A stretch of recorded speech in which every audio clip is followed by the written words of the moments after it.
সেতুতে ওঠার আগে এই লেনগুলো আমার তো ভালোই লাগে, সিরিয়াল মেনটেন করতে হয়।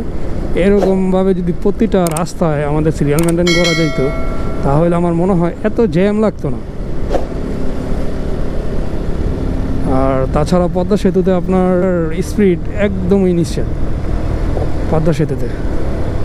যাই হোক, আমি যত চেষ্টা করবো 50 কি 60 রাখার জন্য, কারণ আমি 100 টাকা দিয়ে টুল ভাড়া দিয়ে আসলাম, তো হুট করে চলে গেলে হুট করে চলে গেলে কাম হইব না।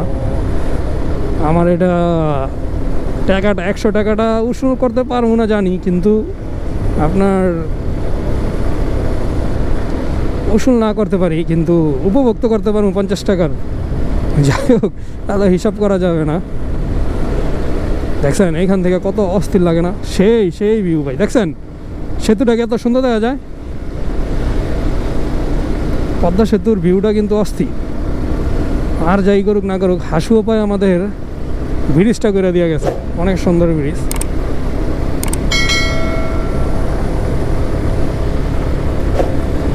পদ্মা সেতুর লুকটা দেখছেন? পদ্মা সেতুর লুকটা হচ্ছে একটা খা লুক। 60 কি 65 দেখছেন ভিউটা কি? আহা,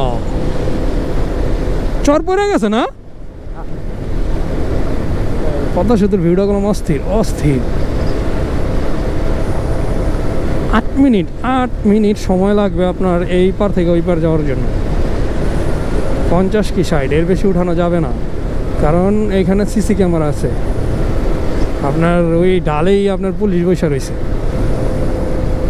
50-60 বেশি উপরে উঠাইলেই খাইবেন মামলা। জায়গায় জায়গায় ক্যামেরা।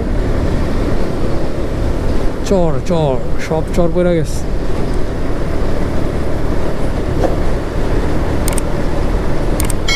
পদ্মা সেতু লুকটা দেখছেন কত সুন্দর না?